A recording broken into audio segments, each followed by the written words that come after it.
Oh, this is Alan. Alan's Lonely Bookshelf. I decided to film in a different location. I usually film right over there on this table, and I was going to do that, and there was too much glare, and so I hope this is a good location. Hope you can see me and look at the book. So this is another bookshelf tour, and so here we go. This is Galileo's Daughter by David Sobel. Historical memoirs, science, faith, and love. And this came out with the Penguin edition, Penguin Books, and it came out in, let's see, the date on this is.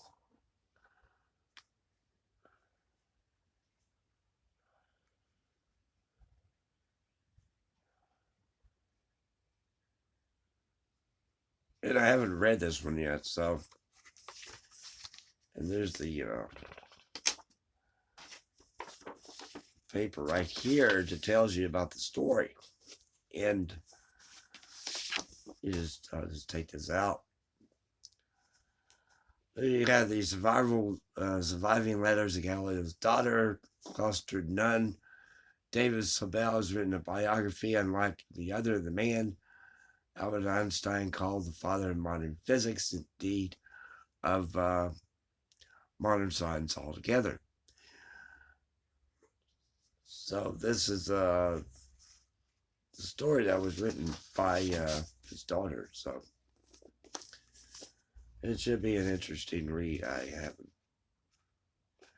It is very short. It's only about 350 pages. It has a bibliography and a timeline of Galileo.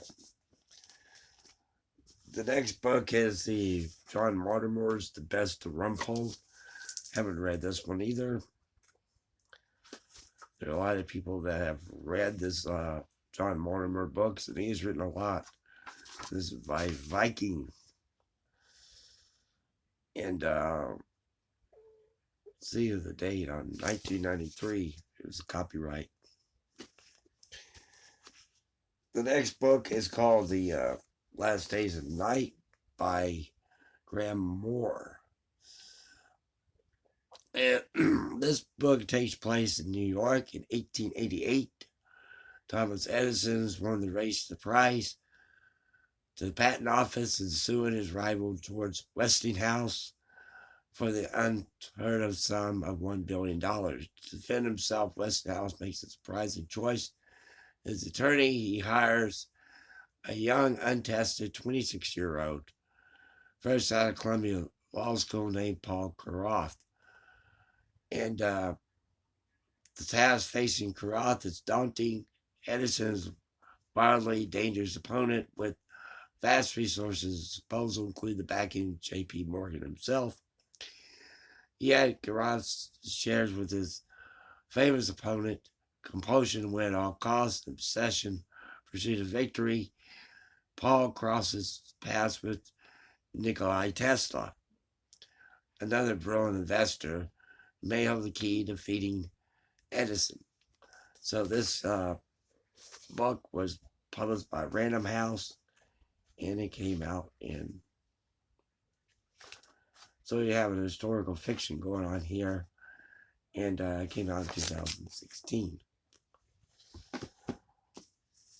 The next two books are by P.G. Woodhouse. First one of the very first ones I bought, and it was at the library here in Dallas, the branch library. And it had, and this was on sale. This is P.G. Woodhouse, The Heart of a Goof. And this is golf stories that he tells. And had them, and it first came out in 1926, and this autograph edition came out in 1956. And this is I really love this book. It has the best page of the, what do you call it? Dedication page. And I'll read you that one. To my daughter, Lenora, without whose never-failing sympathy and encouragement, this book would have been finished in half the year. And it just stories about the old member who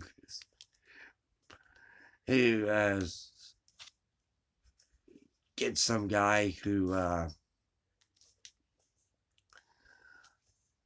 poor unfortunate soul, and tells him a story.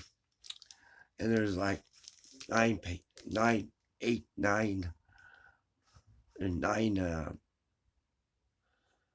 stories in here. And the first one's called The Heart of a Goof. It was a morning when all nature yet shouted for. The breeze, as it blew gently up the valleys, seemed to bring a message of hope and cheer, whispering of chip shots, hoed, and brassies landing squarely on the meat. The fairway, as it yet unscarred by the irons of the 100 dubs, smiled greenly up at the azure sky, and the sun peeping above the trees looked like a giant golf ball, particularly lofted by the massy of some unseen god, and about to drop dead by the pit on the 18th. It was the day of the opening of the course at the long winter, and the crowd, considerable dimensions, have collected at the first tee. Plus fours gleamed in the sunshine, and the air was charged with happy anticipation. In all that gay throng there was but one sad face. It belonged to a man who waggled his driver over the new ball perched on a little bit of hill of sand. This man seemed careworn and hopeless. He was gazed down the fairway, shifted his feet, waggled, gazed down the fairway again, shifted the dogs once more, and waggled afresh. He waggled as Hamlet might have waggled moodily, irresolutely. Then at last he swung, and taken from his caddy the niblick, which the intelligent lad had been holding in readiness from the moment when he walked up to the tee, trudged wearily off to play his second. His member had been observing the scene with benevolent eye from his favorite chair on the terrace side. Poor Jenkinson, he does not approve. No, agreed as a companion, a young man with open features and a handicap of 6, and yet I have happened to know that he has been taking lessons all the winter and one in the indoor places. Futile, quite futile, said the sage with a shake of his snowy head. There is no wizard living who can make that man go around average of 7s. I keep advising him to give up the game. This next one is called The Life of Blandings by P.G. Woodhouse, and it goes into Blandings Castle, and there's a series of 19 stories in here, and it was first came out in 1915 and renewed in 1943. So this is a Penguin edition. Life of Blandings. The next one is a G.K. Chesterton. I like G.K. Chesterton, but this is the only one I have of his. And this came out by Dover. And I actually bought this at Borders. See there? Borders. Yeah. Nostalgic purposes. And this was originally published in 1909, and it was and it's called Tremendous Trifles. And this is just a series of short stories, and they're very good. I've read some of them. There's a couple of them: A Piece of Chalk, The Secret of a Train, The Advantages of Having on One Leg, and How I Met the President, and just different things that he have observed, which he's very apt to doing. The next one, I got two more here. This one is R.C. and Lupin Omnibus by Maurice LeBlanc. And I haven't read this one. I'll probably read this for March Mystery Madness. And your R.C. and Lupin, the gentleman, the Prince of Thieves, one of the most daring and dashing individuals who ever lifted a diamond necklace from under the noses of the authorities. Young, handsome, laughing his way through difficulties, dangers. Lupin is also the master of disguise and languages, sense of humor, and conceit. Make life difficult for the police, who attribute most of the major crimes in France to Lupin and his gang of ruffians and urchins. So I'm looking forward to reading this in March. And just a series of stories in here. So this will be very good to watch. The last one I got autographed, and let me get some water, excuse me.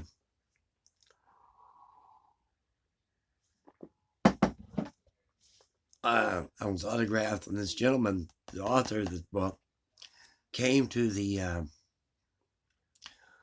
what they call the Baptist Student Union, what's met on community college, and they Mondays they would have a potluck dinner provided by a church, and then they have somebody come in and keep the guest speaker. And this book, and I bought this used bookstore, no longer exists, and it originally came out in 1964. And this book is The Gospel According to Peanuts by Robert L. Short. And what he does is Robert Short took the Peanuts cartoons and put emphasis on them from a Christian's perspective, Judeo-Christian's perspective. And as you know, Charles Schulz, the creator of Peanuts, was Methodist and is also a believer, Christian. And he uses those, and Robert Short used those cartoons in a book. And I'll read you a little bit here.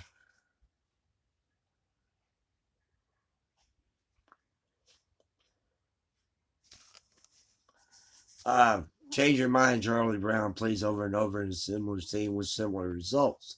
It's almost impossible to get people to change their mind these days.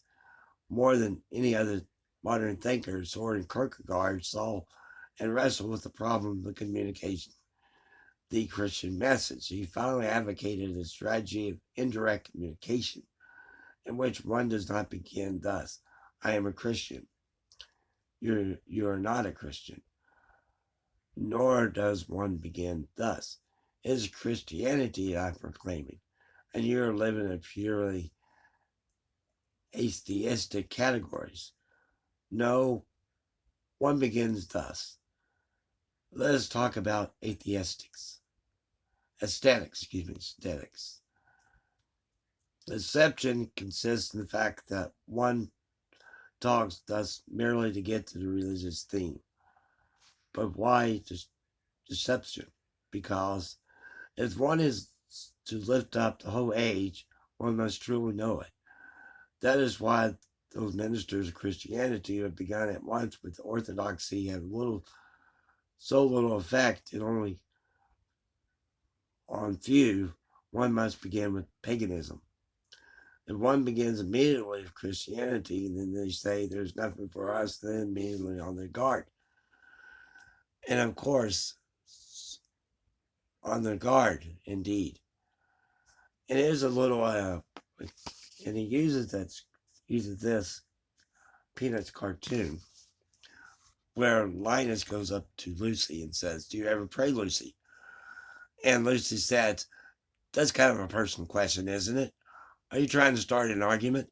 I suppose you think you're somebody pretty smart. Do you? I suppose you think. And Lyons is sitting down with Charlie Brown and says to him, Charlie Brown, you're right. Religion is a very touchy subject. And so Robert Short goes on to use, like I said, the cartoon strips, comic strips, and goes on to uh,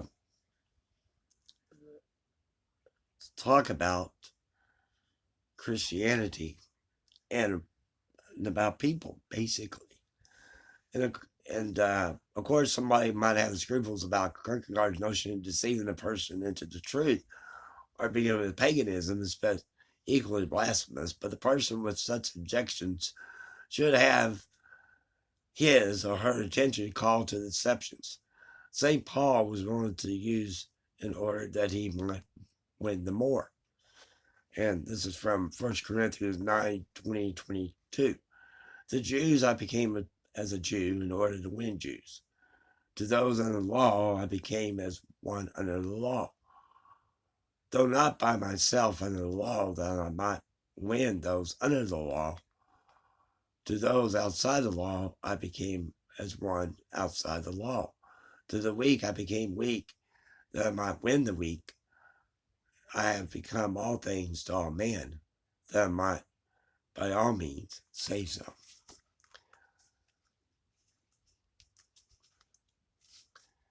And this is and he's written another one called The Parables of Peanuts, which I don't have.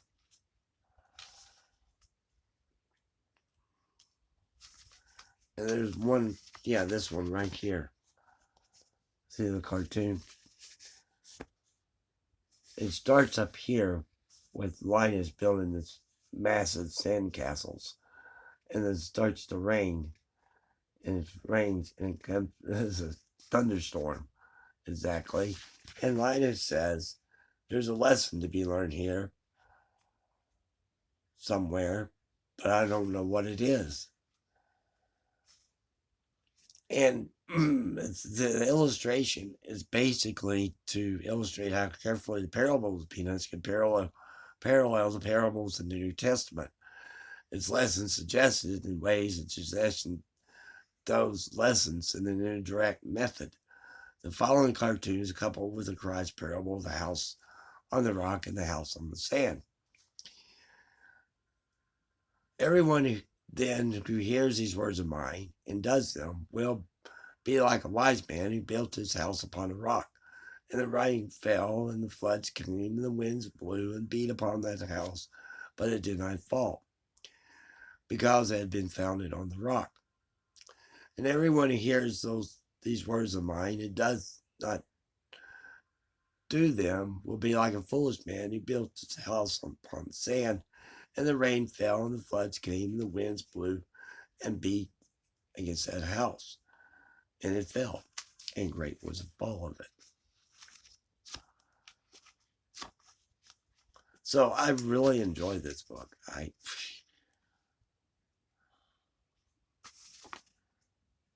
Several more. I really enjoyed this book. Well, thank you very much for watching, and you have a good weekend.